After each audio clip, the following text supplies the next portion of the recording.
Okay, today we're going to be building upon the earlier video and we're going to explore how to connect with data in the back end of the system by focusing on one thing. We're looking at generating key metrics from DAP.LIVE.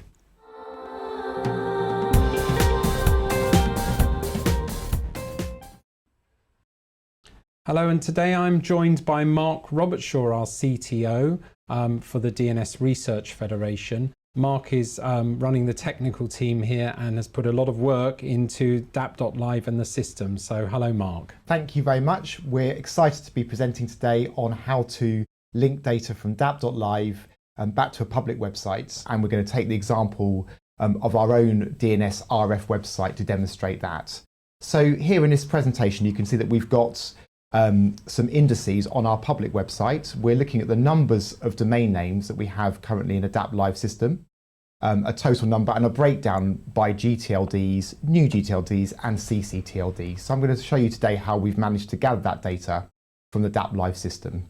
So going into the back end of the DAP.LIVE, we start by using one of our built-in DAP data feeds. Now these are provided for us by the DAP.LIVE system.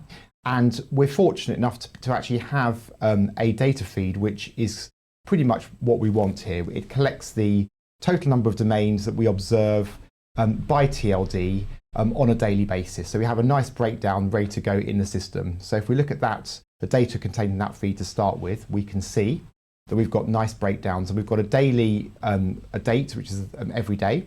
We've got obviously a year and a month for convenience as well. And we've actually got per TLD a number of domains. That's our starting point. But what we're interested in here is actually filtering this down so we can work out the totals, not just overall, but the totals by different categorizations. So in our case, GTLDs, CCTLDs, and the overall total. So what we can do is use the built-in DAP tools. We start by using the filter tool there at the top right to actually just gather the data for just the first day, the last day, because actually we've got data going back in time. We only want the last snapshot here. We're looking at the latest data. So we filter first of all where the date is greater than 1 day ago to give us that amount of data.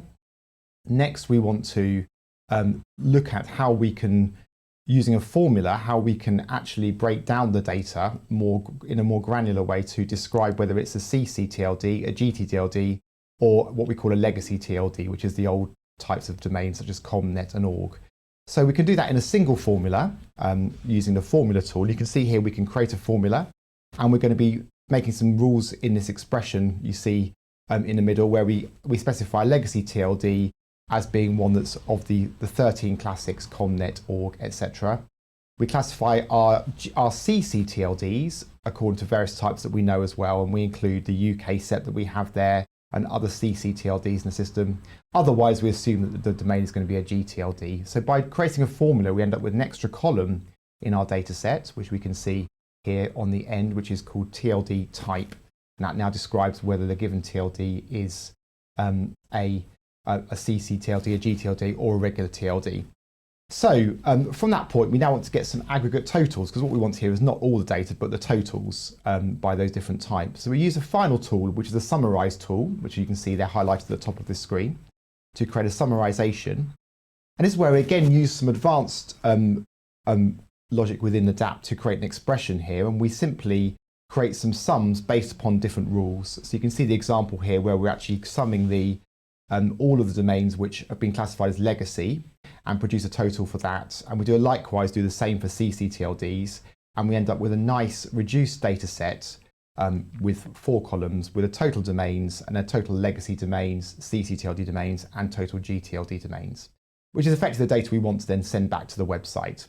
So having done that, we'll want to save this as a query that we can reuse. And having done that, we come back to our stored queries. We can see the latest market totals there stored for us for future use. And then the final stage to be able to access this data on a public website is to create what we call an API connection to make that work. So using the API connections left-hand side menu in DAP, we can create a new API connection. You can see here that we can specify our own endpoint for this. We've chosen the API path of latest market for this to make it easier for us to access. We choose the query we've just built, latest market totals, as the basis of our API connection. You can see we have other options. We can choose which format we want to receive the data in, separated value or JSON. We actually want JSON in this scenario because it's going to be a standard JSON feed for developer use. And we can also, if we want to, enable caching of the feed at this point. So going forwards, having done that, return to our API connections list, you can see that we're given information about how we can actually access these feeds. And we've actually got a direct link form in the end of the HTTPS section for this feed, which gives us access to look at the data directly. So if we access that using a regular web browser, we can see the data coming back in JSON format, which is then consumable by web resources. And you can see that that data lines up with data that we see on the dashboard. So the total domains there matches the total domains that we see on the DNSRF public website. So that gives you an overview of how you would work with data in DAP.LIVE and produce it in a format that can be consumed by a public-facing website. Thanks for listening.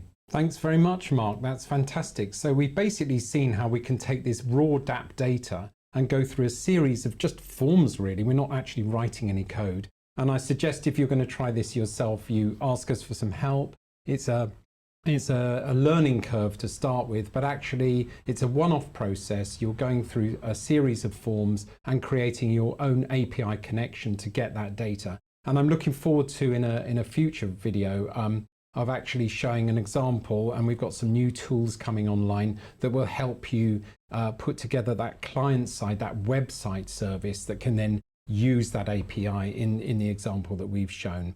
So that's a look at the summary data, and I'm looking forward to our next video where we actually drill down into one of those dashboard widgets. Thank you very much.